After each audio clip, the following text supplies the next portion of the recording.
Welcome back to Falcon Update, live on MC77. I'm Curtis Seaman. And I'm Allie Hufford. The Student Fellows for the Center of Public Humanities gave a presentation on Wednesday called From There to Here, Intersections of Education from 1700s to Present. The project tracked education in Pennsylvania. It looked at the effects that language, race, religion, housing, and poverty have on our education system. The fellows looked at how these factors have affected different communities in Pennsylvania and how they have affected our state legislation. Attendees also had the opportunity to listen to oral stories on the iPads. These are conversations with Harrisburg natives about their experiences with discrimination and microaggression in schools.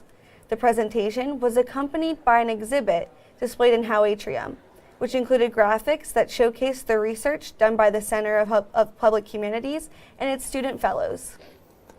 On Wednesday, February 27th, our very own Molly Sherman, Dakota Vaughn, and Dr. Ed Ark and Dr. David Dixon gave a presentation titled Serving the Common Good in an Era of Fake News. Each member of the panel gave a specific speech and talked about something different related to this topic.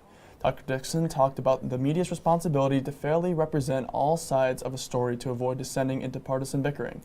Molly talked about her senior research project, which examined how college students receive their news and how they view different sources as credible or not credible. Dr. Ark talked about the importance of local news in combating fake news, and Dakota talked about the role of student media towards the common good. Great work to each member of this panel and informing members of the Messiah College community about more reliable ways to get their news. We would like to recognize a few comm students and their writing accomplishments here on Falcon Update. Their work has been accepted to the Eastern Communication Association's Undergraduate Scholars Research Conference. We would like to recognize Amber Clemens and her paper entitled Children's Educational Television, Equipment for Living in Mr. Rogers' Neighborhood. Next, we would like to recognize Hannah Rout and her paper entitled Technology as a Representation Anecdote for the Military in Black Mirrors, Men Against Fire. Last, we would like to recognize Jenny Woolley and her paper entitled Superhero Superstory, a narrative perspective on Marvel's Black Panther. These comm students will present their papers at the conference in Providence, Rhode Island in April. Congratulations. We are back with Falcon on the Street, the segment where we ask Messiah students random questions throughout the campus. You'll never know when we'll be around campus, so be ready for us. We now go to Aaron Maraday to hear what students had to say. Have you ever wished that you could have superpowers? Well, today we're going to find out by asking Messiah students if they could have any superpower, what would it be? If I could have any superpower, I think I would probably want to fly, because I think it would be pretty rad if you could go over mountains and see a whole bunch of scenes in the world. I would want to have the superpower of understanding and reading and speaking every single language in the world, because I feel like I'm missing out on a lot of the world by not being able to do that. If I could choose to have any superpower, it would probably be to stop time, because I'd be able to take as much time as I need to think about something or get anything done I need to. I think I'd have the superpower of being like Elastigirl from The Incredibles, to be a giant piece of spaghetti. I would want to make anything I would ever want appear out of thin air. And if I could have any superhero power, it would be the ability to eat gluten. And that is because I am gluten-free and I want to eat pizza and pasta and cake. If I could have any superpower, it would be to teleport so I could go anywhere I wanted to. I would have super speed, and I think that if you want to know why, just watch the Flash TV show for instances of why super speed is a pretty epic power to have. I would be a shapeshifter, because then I could do whatever I want. I could just melt into anything that would be convenient for that situation. I would love to love well. I think having the ability to love well would just be really, really cool, and just put investment in everyone in the same amount. If I could have any superpower, it would be super speed, so that I could win all the cross-country races and track races with ease.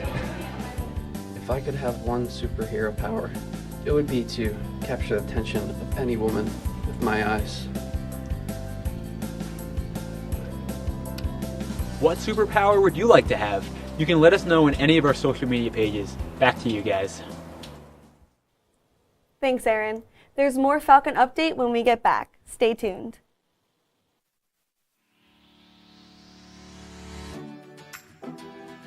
I'm Lily. I am a junior, and I am a broadcasting and media production major at Messiah College. I chose to be a broadcasting and media production major because as a little girl, I dreamt of being a TV anchor. There are so many opportunities you can have as a broadcasting major. Messiah is really unique in the fact that we have our own TV station, and it's student-led, so each week we have Falcon Update, which is a half hour, and then we have MC Live, which is a half hour as well. My favorite part is just being in the hustle and bustle of everything, and I'm really excited to just be creative when I'm putting together news packages or shooting other stories, just really getting every element of storytelling in my work. So we have a lot of faith-based projects. Right now we're working on one, it's called Faith Sides for multimedia storytelling. In pairs we're interviewing each other for 2 minutes about some aspect of faith. A lot of students from our major either intern at MC77 or WGAL. I shadowed one of my professors at a Hershey Bears game. The Bears are a local AHL hockey team, and through that experience I developed connections, and eventually I got a job there. So I run the Crossfire machine and the LEDs on game days. My freshman year at Messiah, when I first came, I knew absolutely nothing about broadcasting or media, and now I feel confident that I can go work at a TV news station.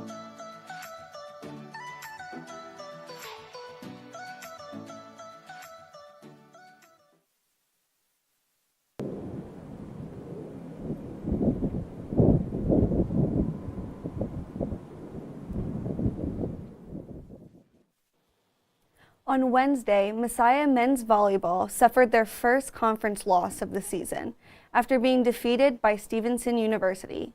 The Falcons won the first set 27-25, but it was all Stevenson after that. The Falcons dropped the next 3 sets 25-11, 25-17, and 25-15. Noah Schreiner led the Falcons with 10 kills, 2 aces, and 1 block. Matt Knabb also contributed 6 kills and 4 blocks in the loss. The number 23 ranked women's lacrosse team took on the Dickinson Red Devils on the road Wednesday. First half, Messiah down 2-1, and Natalie Hoff takes the pass from Joanna King and puts in the goal to tie this one at 2. Less than a minute later, Messiah working the ball around the back of the net, and it's Amanda Wadsworth scoring the goal to give the Falcons the first lead of the day. The Red Devils would score again to even the game, but Messiah would go on a run as Annika Johnson takes the ball in and takes back the lead for the Falcons. Messiah would add a 5th goal scored by Caitlin Pearson and looking to gain a 6th as well. It's Wadsworth again for Messiah, and they lead by 3 goals, with just over a minute remaining in the first half. The Falcons, however, would be unable to hold on to this lead as Dickinson would tie the game up at 6. Jamie Bishop scored to give Messiah the 7-6 lead, but Dickinson would score 6 straight goals to take the commanding 12-7 lead. This one finished with a final score of 12-9 Dickinson. The women's basketball team went up against the Hilbert College Hawks on Friday for their first game in the NCAA tournament. Here we are in the first quarter. The Falcons get the ball to number 43, Alicia Rohr, who puts it in the net for 2 points, giving Messiah a 4-point buffer. Now in the second quarter, Messiah is trailing, but baskets by Macy Thornton and Kristen Smolik helped to reduce the deficit. The Falcons would go into halftime trailing 34-31. Now in the second half, Becca Isaacs gets the ball to Macy Thornton, who puts a few more points on the board.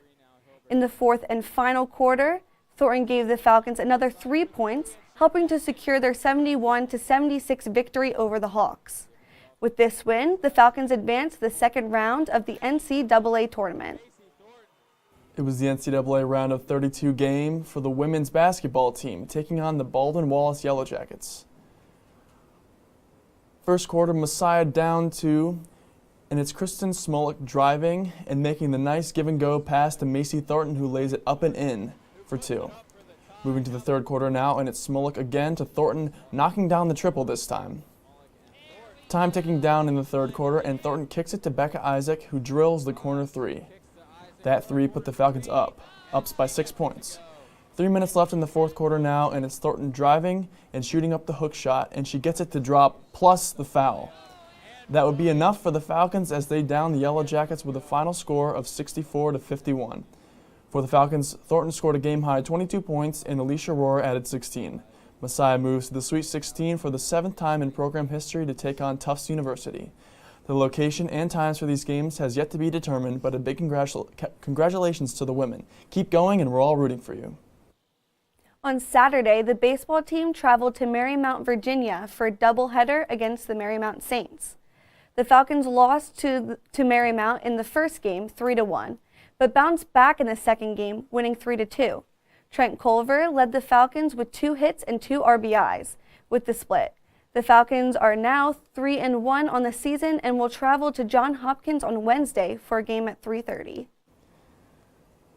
The women's lacrosse team took on the 10th-ranked Franklin and Marshall Diplomats on Saturday.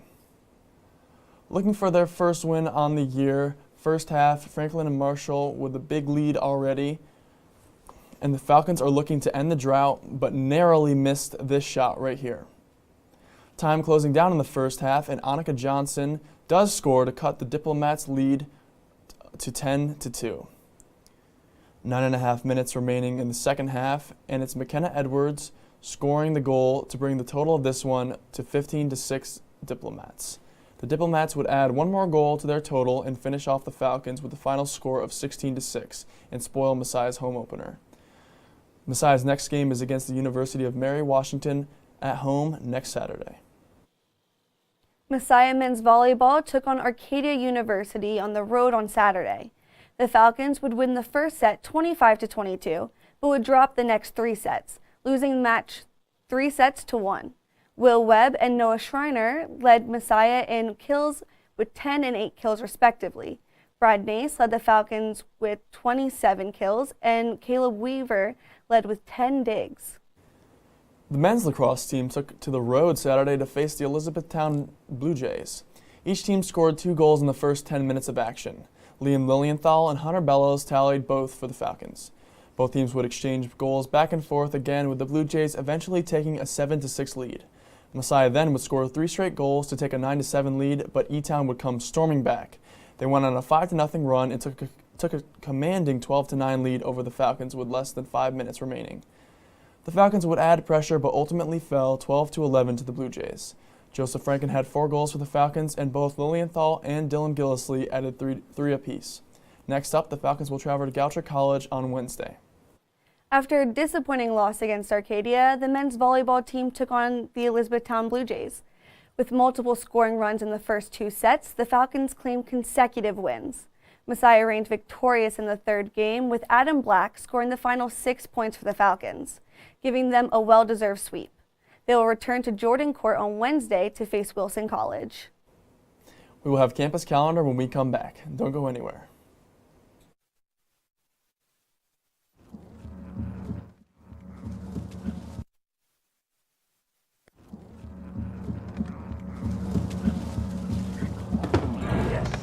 Yes. Oh, hi.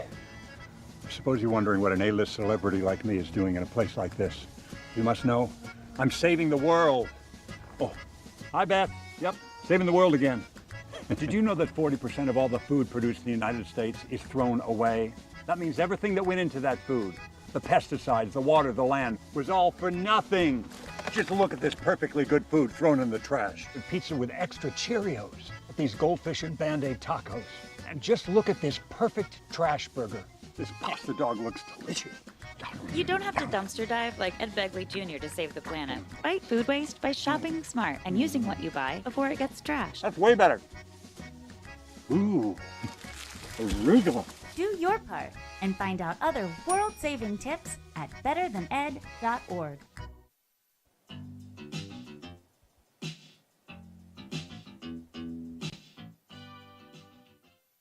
Welcome back to MC77. Here's this week's campus calendar. Into the City is headed to Philadelphia. There will be an info session about the trip on Wednesday, March 6th from 12:30 to 1:30 p.m. in Parmer Cinema. Online applications for the trip itself can be found at www.messiah.edu/ITC and are due by March 14th. Wednesday is also Ash Wednesday, and the college will have an Ash Wednesday service officiated by Reverend Monsignor William J. King of St. Elizabeth and Seton Parish. The service will be at 4 p.m. in Hofstetter Chapel. On Thursday, March 7th, you can head over to the Oaks Museum anytime between 11:30 and 2 for a reception and display of wildlife photography from senior environmental science major Daniel Fleeler. A talk with the artist will begin at 12:30. Also on the 7th, there will be a panel and Q&A with the Sisterhood of Salam Shalom, an organization of Jewish and Muslim women working to build bridges and fight hate, negative stereotyping, and prejudice. The panel will be at 7 p.m. in Parmer Cinema.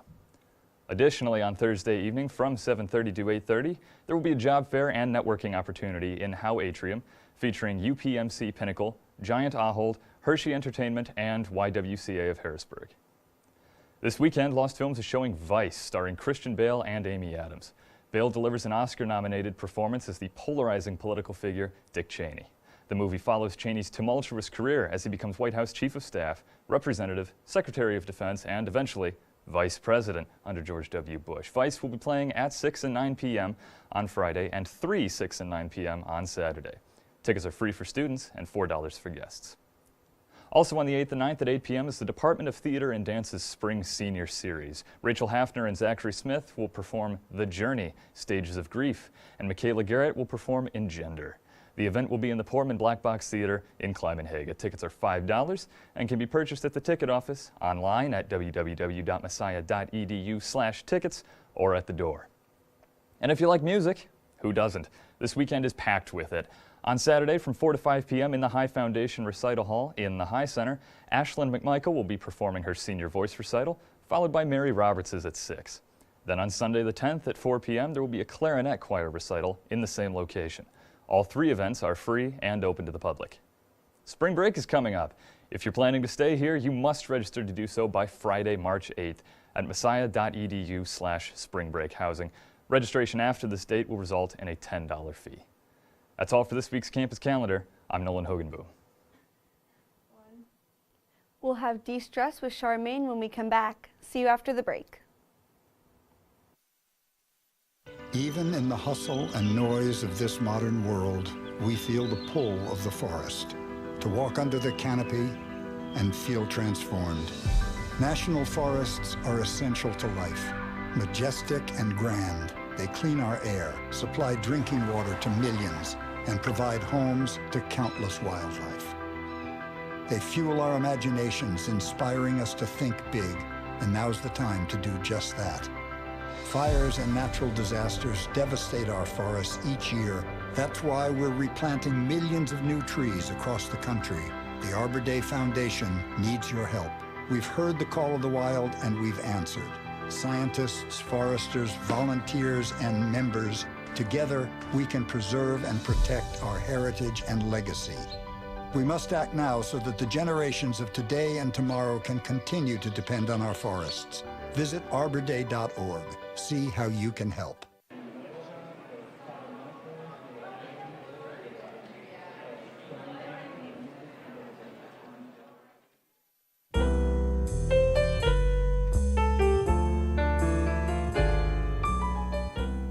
It's finally supposed to be spring, but the weather seems to disagree.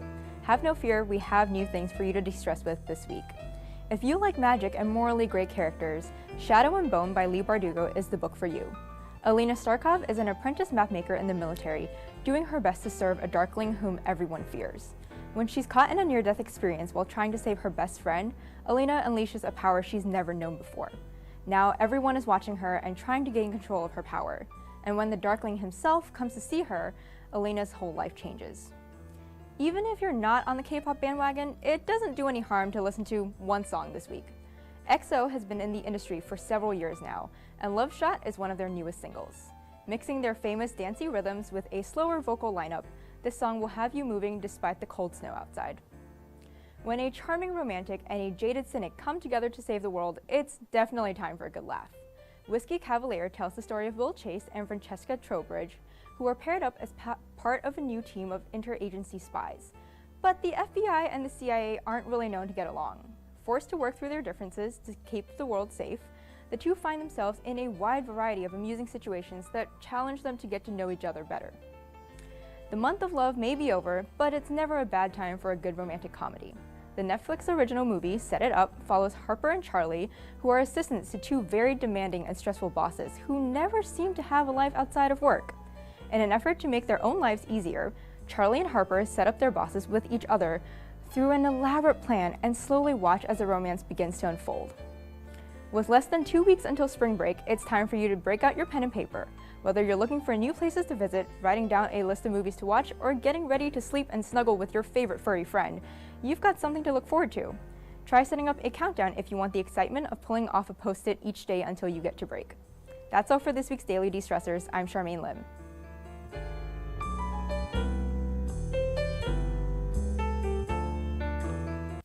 All right, thank you, Charmaine. That is all for this week's show. Be sure to tune into a special town hall coming up next on MC Live. For Curtis Seaman, Nolan Hogenboom, and Charmaine Lim, I'm Allie Hufford. Have a great night.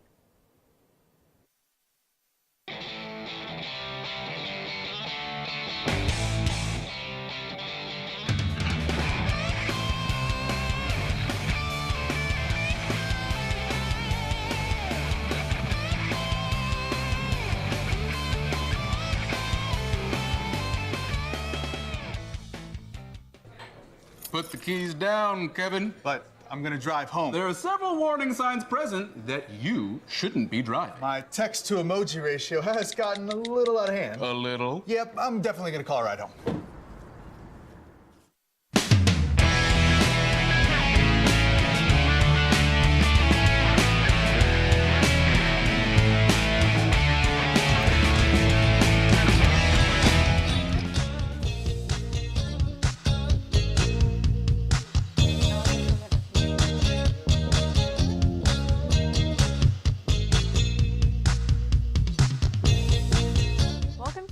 Town Hall on MC77. I'm Charmaine Lim. Tonight we will be chatting with the candidates for SGA President and Vice President. Welcome to Jordan Sponsler, Tetsuo Takahara, Logan Buffington, and Ashley Matthews. So just to start off, what made you guys decide to run? Do you want me to go first? Sure.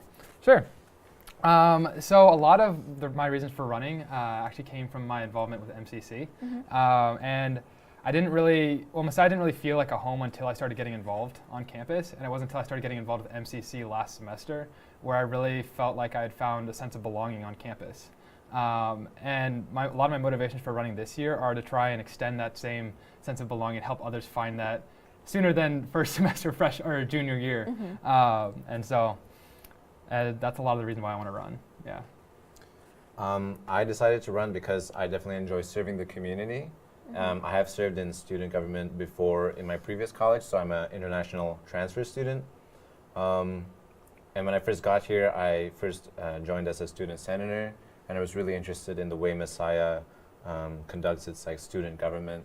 And so I've given it a lot of thought for the past year, and I definitely wanted to take this chance or the opportunity to serve and to at least try this year. Go ahead. I wanted to run for SGA mainly because I wanted to serve, very much like everyone here. I'm currently an RA, so that position has really allowed me to see a different side of campus, and it has given me the platform to kind of continue my leadership on this campus and see what's next. Yeah, and I decided to run because I have gotten so much out of the Messiah community, and I just want to be able to give some of that back. And I have 3 years of experience with SGA, 2 as a student senator, and 1 on the executive cabinet as vice president of finance. So I've seen a lot of the inner workings of SGA and some of the backgrounds of campus, and I'm really interested in supporting that more. Yeah. So how did you guys choose to run together? So our story is pretty interesting in the sense that I had to kind of really look for candidates. Initially, I was set to running with a friend of mine when we both joined as student senators last year, and that kind of didn't pan out over winter break, which was not a lot of notice given because we kind of planned on doing it for the whole year. And then there was someone else that came into the picture, and I thought, okay, this is very promising. But due to time commitments and the nature of her course, she had to pull out saying she couldn't do it. And so I was left without a running mate. And I decided to say, God, if you want me to run, you're going to drop someone into my life. And then one night, Jordan just comes into my room with TJ, and he's like, hey, I know I said I didn't want to run before, but I want to run now. do you still need a running mate? And I was like, yeah. So yeah, that's pretty much how it went. That's how it went. Yeah, because I was interested. I'd been interested in running for a while, but then I kind of talked myself out of it, thinking that I wouldn't have time, I wouldn't be able to. It's a lot of commitment, and it is a lot of commitment. Don't get me wrong about that. But it was that night where I kind of just got over myself and thought, this is really something that I want to do and I feel passionate about. And so I heard that Ted was looking for a running mate, and I was like, well, Ted's a great guy. Heard a lot of good things about him, and so we talked, and a lot of what we wanted to see happen at in SGA over the next year aligned, and so the rest is history. You guys? So Logan and I were actually talking about possibly running together in October. We met at MCC retreat that was happening early on last semester. We just really connected, and we realized that we were very passionate about the same issues. So it just made sense that we run together. If you wanted to add onto that. Yeah, so Ashley and I, neither of us were really super interested in running at first, but we created a friendship and got really connected with each other, and then through that we ended up getting really excited about running for these positions. So it was kind of our friendship together that fostered this partnership and this desire to run, yeah. Okay, so I know a lot of people on campus have gotten the emails with your applications, and we've heard a bit about your platform, but I would like to know more about the platform that you guys are running on. Do you guys want to go first, or? Go ahead. Yeah, if we can. So our slogan is that we are fighting for transparency, inclusivity, and accessibility on this campus. So with transparency, we believe as student leaders that it is our responsibility to be a bridge between student body and administration. And also that requires us as leaders to be transparent as well. So when different things are happening on campus, we are open and we are communicating well with the student body as to what's going on. And Logan, if you want to continue that. Yeah, and so some of the ways that we want to do that are by opening up a monthly newsletter where we just kind of communicate some of the things that SGA and student leadership is doing. And then the second thing that we were really passionate about is accessibility. So making sure that student leaders are accessible to the general student body. Right now, there's this thing in student leadership where student leaders are very informed and very together, but the student body doesn't come a lot. So we want to make sure that there's a lot of access and just we're very approachable as student leaders. So we want to do that by having open door days, like President Phipps does in her office, and just by reaching out to the different connections that we have on campus and trying to create as many as we can. And with inclusivity, we believe that as student leaders, it's our responsibility to make sure that students from different backgrounds here that often feel marginalized are accepted and welcomed into the community, and oftentimes that requires us to be advocates for these people. So, yeah, that's kind of. Yeah, and both Ashley and I have the stance that if we're not being an advocate for someone who doesn't feel welcome on this campus, we're not doing our job as students on this campus. So that's another reason why we decided to run, and a big part of our campaign is trying to make sure that everyone feels loved and included. I like that. So for us, our slogan is diversity exposed, and underneath that it's celebrating the stories within you. And like in my mind there's this it's kind of like an image.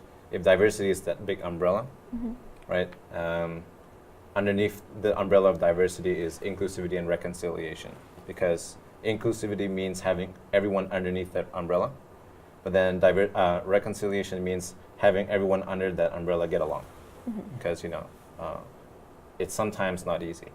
So Jordan and I, we look at this diversity through that kind of lens and say, how can we kind of like redefine that word and shift from having diversity mean a certain thing, or it can sometimes be sort of like a trigger word and mean only one thing or represent one group of people, to really have all the students on campus with unique stories and whatnot be able to claim that for themselves and kind of like embrace and feel like they're part of this story, this narrative.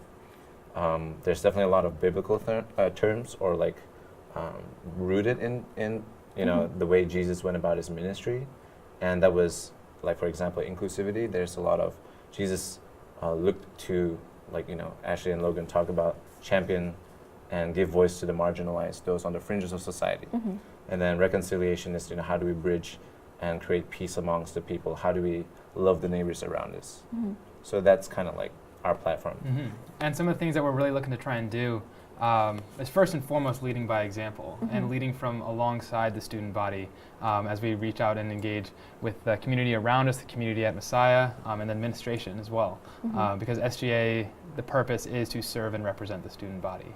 And so we feel that the only way to do that well is to engage in constant communication with the student body and listen and hear what the students at Messiah want. And so some of the things we've been kind of throwing out as ideas and like things that we'd like to pursue should we get elected is the institution of town hall meetings where we can give students the space to raise their voice and to raise concerns, questions, whatever thing they'd like to say, give them a space to say that in public. We'd also really like to try and improve in transparency between SGA and student body so that the students really know what SGA is up to. And actually, kudos to you guys. I like the newsletter idea. I like that. But because we think that the students need to be informed about what SGA is doing, and SGA should not be this little removed group of people up in the corner of the union doing their own thing while the rest of us are just living life at Messiah. I think they need to be integrally connected and need to be in communication. And so, yeah. And you guys have kind of touched on this with explaining your platforms, but how did you choose your specific slogans? Because you seem to be talking about very similar things, but you're using very different words to describe it. So how did you come up in the process of choosing the words for your slogan? Do you want to go ahead? Yeah, I mean, so we sat down and we brainstormed and we said, what are we really about? What is something that we think we're passionate about, but also something that we think campus needs? And so with transparency in particular, we really wanted to get to the heart of let's make things clear. And with accessibility, it's the same thing. So we really didn't want to make something that people had to question or think about. We just wanted a straightforward, this is what we're for, and this is how we're going to do it. So those are kind of how we came up with the three like buzzwords that we chose, and then fighting for, because that's really what we're doing. We want to make sure that we're continuously pursuing the action that is these three words. So we really want to be transparent, be accessible, and be inclusive. So that's really what we're in pursuit of through our election season and also through next year if we would be elected.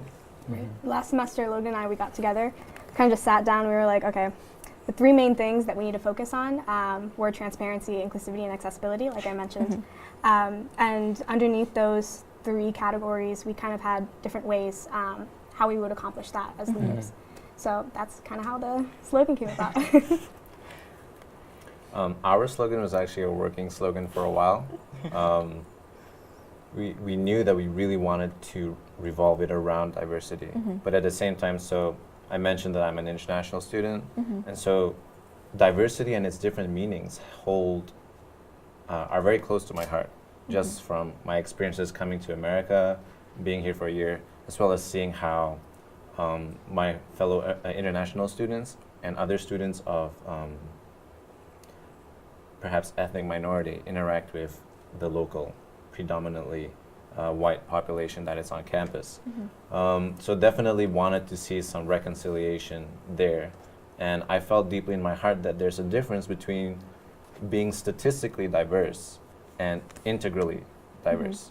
And so that's really the big motivator and push that I have in terms of coming up with this. And so with diversity exposed, it's like similar along the lines of being transparent.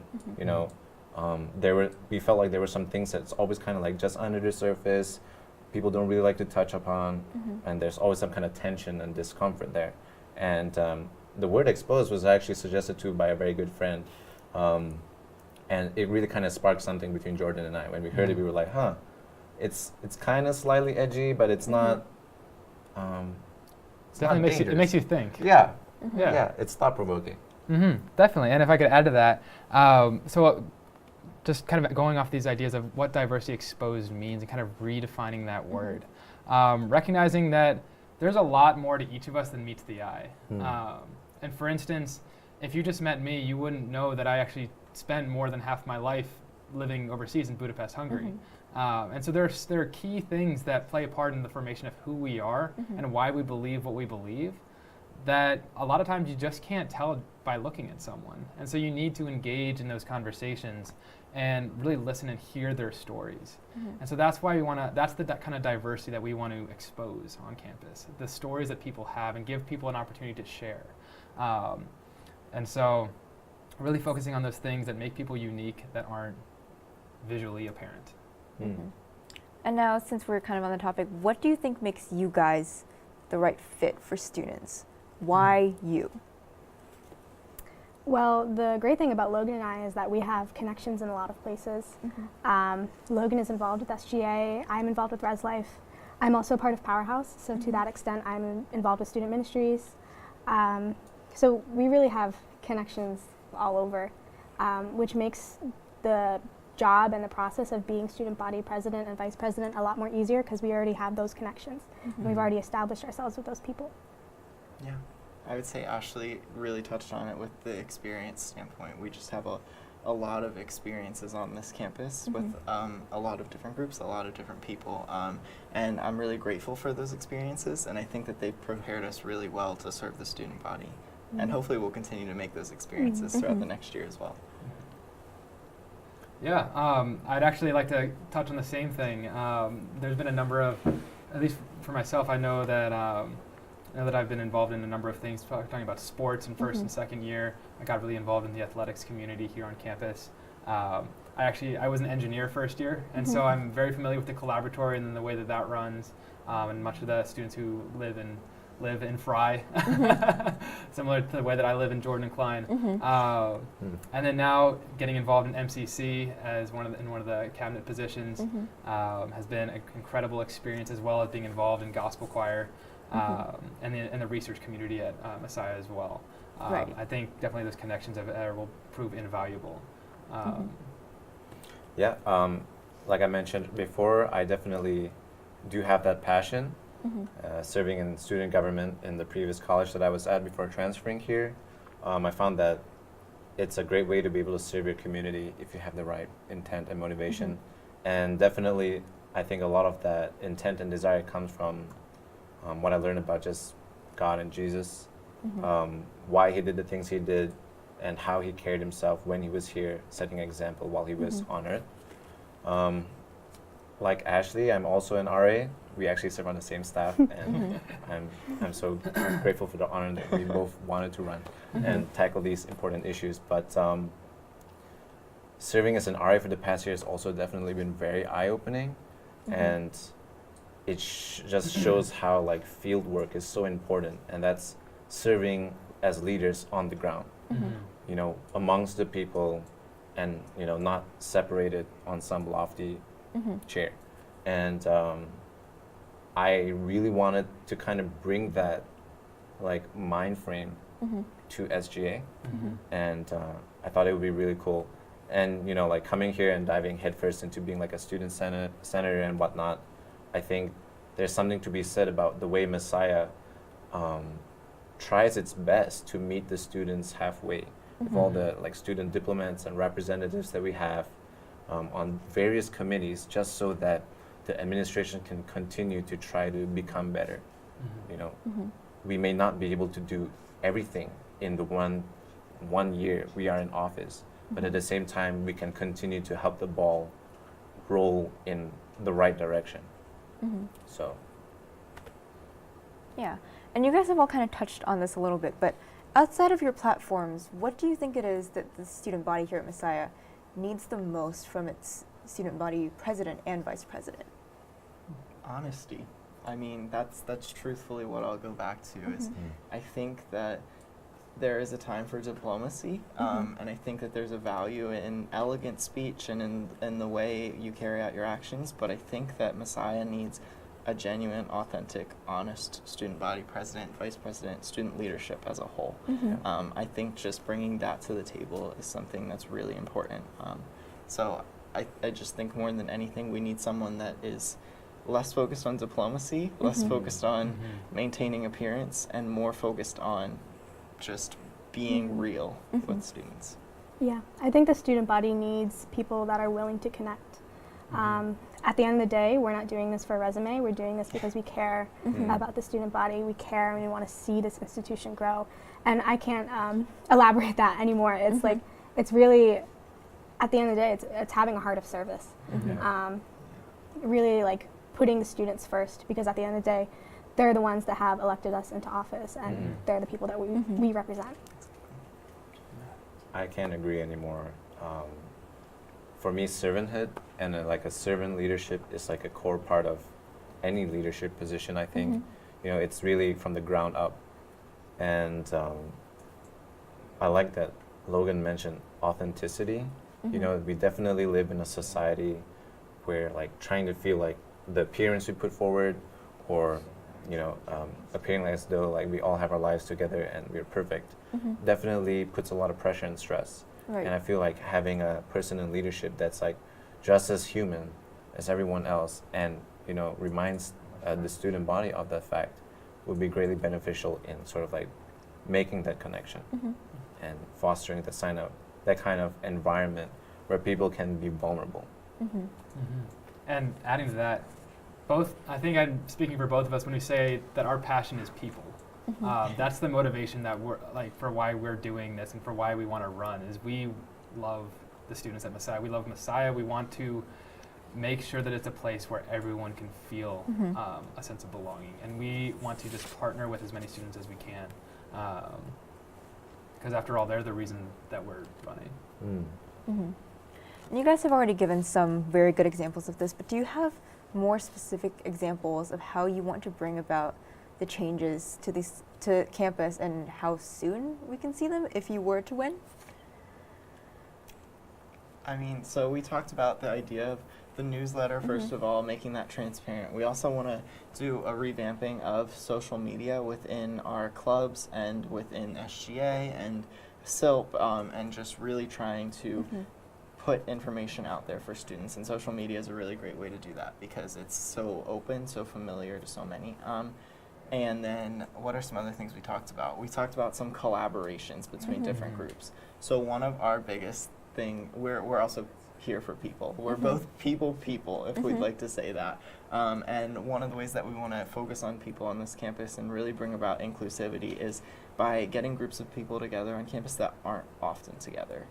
So we want to hold events where we're doing weird collaborations with clubs, groups, academics, wherever it may be, where people don't always get together, and these are groups of students that don't always overlap. We want them to overlap, and we want them to have conversations and build those relationships. And just to add on top of that, these past few weeks, Logan and I have been meeting with a few executive clubs, such as the Agape Center. We met with MCC Corps, the Pulse, and we're continuing to meet with people. But one common thing that was said among these different groups is that they want to see more collaborations and more connections. And it doesn't even need to be like a formal event, even just like a get together and just establishing like, hey, what's your name? You know, what are some things that you're interested in? I think that'll really help a lot in terms of building an actual sense of community on this campus. I like to think that community is often a buzzword on this campus where a lot of people say they have it, but if you ask them to define what it is, they probably wouldn't be able to tell you. But like, we are all about genuine relationships. So yeah. So our focus being a lot of stories. Should we get elected, we definitely get started at creating like more events that showcase these kind of stories. We really liked how Mosaic turns out, the Mosaic event, and we thought something like that more across campus more frequently, showcasing different people and their stories would be really cool. We also met with various people on campus in terms of like the administration, just to explore different opportunities, for example, like possibly an alternate chapel credit thing. I know this was something done in the past.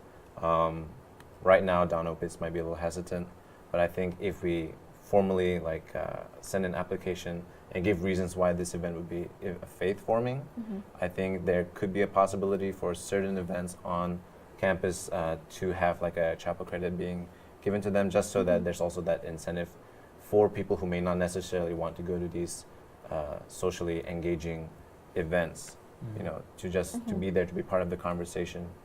Yeah.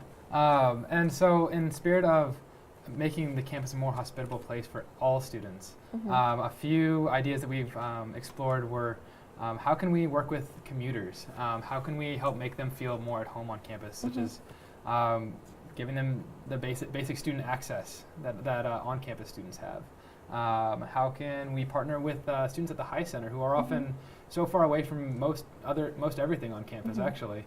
How can we partner with them and help them feel at home and feel loved and welcomed and part of the Messiah family? And also, we've been talking about the idea of including a few dietary alternatives at the Union, the Falcon, or Lottie, to try and cater to those with dietary restrictions, such as those who are lactose intolerant or vegan, or have any number of food allergies. And so, yeah, a lot of what we want to try and do is really partner with students who often feel left out. And now, you guys have been very, very eloquent and well-spoken throughout the night. But I have to ask, were you nervous at any point in all of this with getting your applications ready, with finding someone else? Did the nerves hit at any point?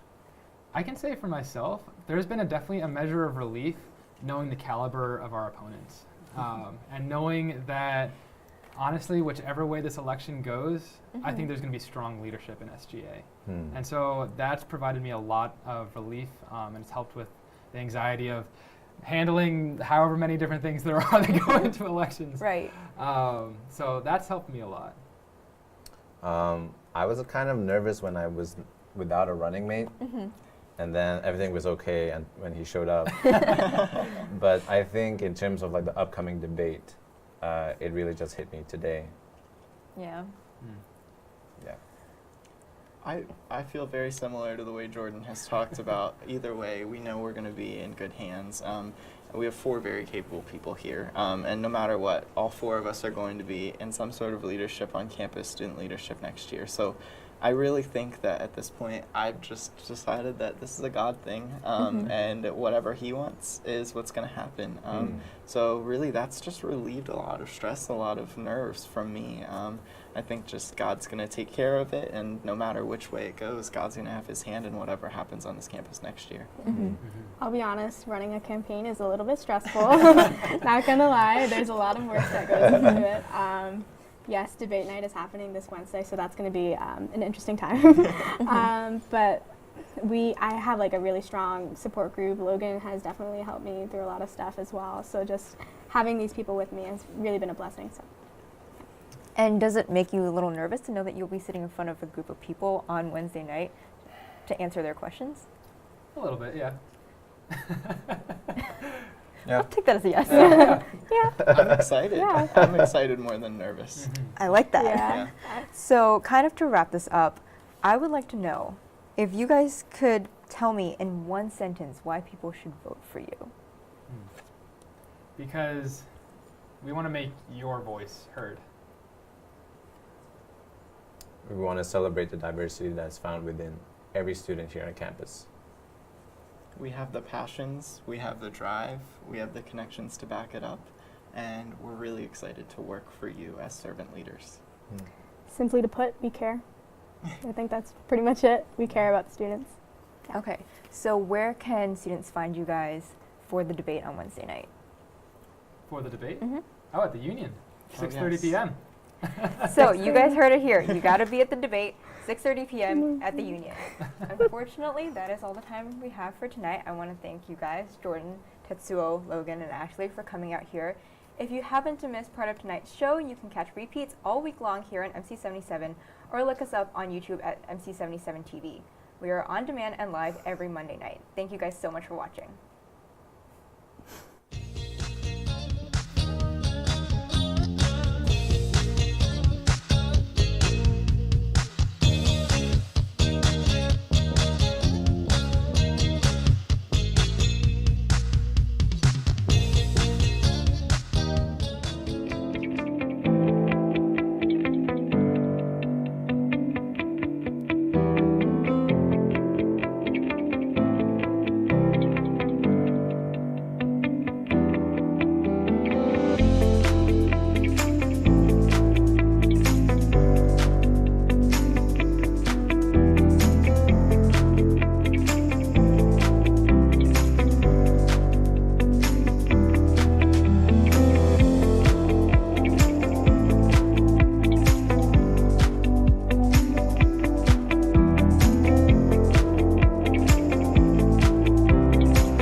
big responsibility. Oh, it's huge. I know, it's huge. And the salary. Oh my god, yes. Right? I mean, like, I was about to move in with my parents, and right before, so this saved me. I really believe in you, you know? Thank you. It's nice to hear that from someone. These are cool. Did you, what did you...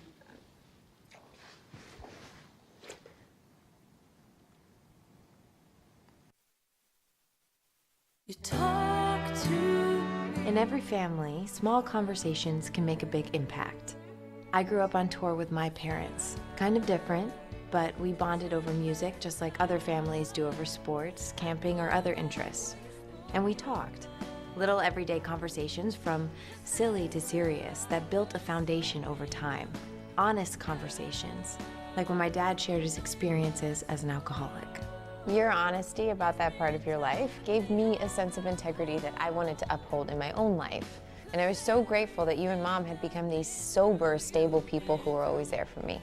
I wanted you to know from someone who's been in recovery more than 30 years now that hard work is what creates success, not alcohol or other drugs, whether it's music or anything else. I said it a lot, and I'm glad you took it to heart. Talk, they hear you. For more information about talking with your kids about underage use of alcohol and other drugs, visit underagedrinking.samhsa.gov.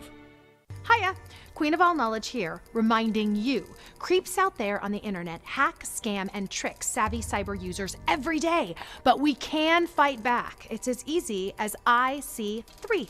If you're a victim of online crime, don't give up. Visit IC3, the FBI's Internet Crime Complaint Center. Your tips help the FBI track down cyber criminals around the world. Report your crime to www.ic3.gov today.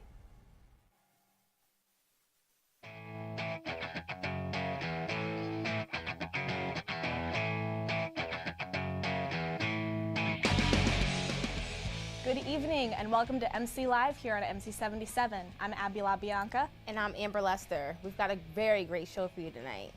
A few members of the Acclamation Dance Ministry will be joining us to give us a sneak peek of one of their dances and tell us a bit about some upcoming events. You won't want to miss this. We'll be right back after the break.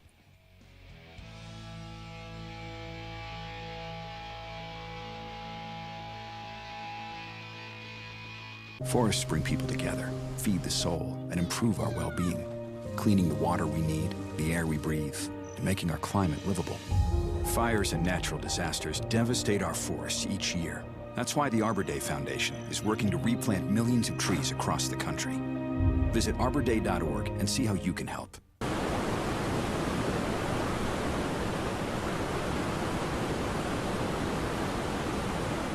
Welcome back to MC Live from MC77, where we are joined by Elizabeth Vielig and Andrea Timbone from Acclamation Dance Ministry. Hi guys, how are you today? Good. Good, I'm glad to have you guys. So how long have you guys been dancing? Well, I've been dancing since I was about 3 years old, but I joined Acclamation my first semester at Messiah. Yeah, same. 3 years old and then started Acclamation as soon as I could. Yeah. Wow. Okay. So tell me what it was that got both of you guys into Acclamation. I think it was, at least for me, just how Christ-centered it was. You know, you go through dance programs your entire life and they're not really focusing on God, and they're fun, but they're not like holistic. And then you come here and we're dancing to worship songs and like doing devos in the beginning of it, and it's just a really cool experience. Yeah, very similarly. I grew up with dance like in an environment that didn't really foster like having like dance as a form of worship, so I never really knew how to connect the two together. But when I came here, at first I was kind of like hesitant, like what, doing worship music with dance, not really my style. But then as I kind of got more into it, I really enjoyed how like Christ-centered it was, and especially like we're doing tap tonight, and we didn't really know how tap could be a form of worship, but really like it really shows like the ministry part of the dance ministry. Right. Okay, so what will you guys be performing for us tonight? We are going to be performing The Flood by Micah Tyler, and we're with Tap 1 and 2, the beginners class of Acclamation. Okay, great. Well, I can't wait to watch, so the floor is yours. All right, we're going to have one of our students, Sylvia, come on up.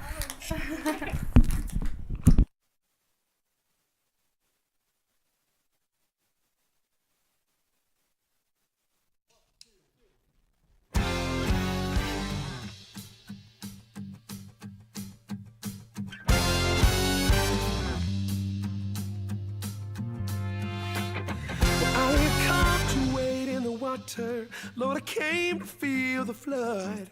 And I don't want to leave your holiness till you tell me that I had enough. I didn't come to see your hand move. Lord, I come to find your face. So love me, heartbreak me down, fill me up, sing me out, because I never want to be the same.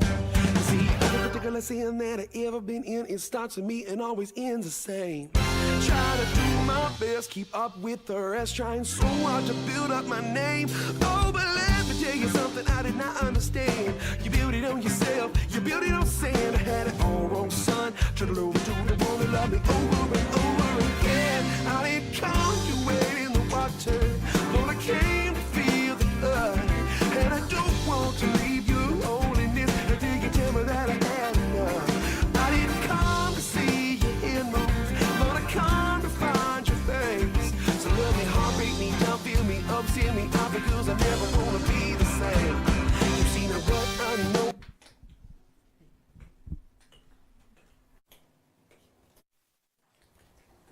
Thank you guys so much. That was so wonderful. So, I have a couple questions for you guys. You have a couple of events coming up, right?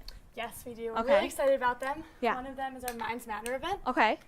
Yes, we are collaborating with Minds Matter, and we are performing an event called Untold Stories, where students got to submit like stories about their lives and get to see them performed in dance. Yeah, and their experiences with mental illness and how that's impacted their lives and the stories that they have to say. Hence, untold stories, where people are not necessarily comfortable, but with the expression of dance, it's so much easier to get those messages across. Right. And that'll be this Friday in the Union at 7 p.m. And we also have our spring show. Yeah, and that will be in April 13th at 2 and 7 in Brubaker Auditorium. Yeah. Our theme for that is anchored from Hebrews 6:19 about how Jesus is our forerunner. So we have this hope that is deep in our soul that we can anchor to in hard times in our life. That's really awesome. Can you tell me how you get the choreography and the song choices to all work within that theme? What the process is like? That's a really good question. So Zab and I, we actually live really close together, so it helps that we're teachers, because then on breaks and stuff we can get together and work out this stuff. A lot of prayer. So much prayer. Yeah. So much prayer. We definitely are very symbolic choreographers, I guess, because you hear the words and a lot of our moves are from God to express what that word is and the movement and the emotion behind it. And so we take a song and we're very selective of our song based off of what the theme is. So yeah, they tell us the theme in the beginning of the year, so that way we can start planning our choreography and what songs we want to look at. Mm-hmm. But then really deciphering how do we draw our theme from our song choice. And so our song choice is called The Flood, which might sound the complete opposite of anchored, but the main idea of that song is that by anchoring ourselves in God, we can be fully encapsulated by his path for our lives, and we can just go full forth with God as our anchor. And just how much joy that comes from that. The song is supposed to really emphasize the joy of being anchored to God, not the tether of being anchored to God, and what that can bring in someone's life. That's amazing. Thank you guys so much for coming on the show. Thanks for having us. A big thank you to everyone on the show, all of Acclamation, and come back to MC77.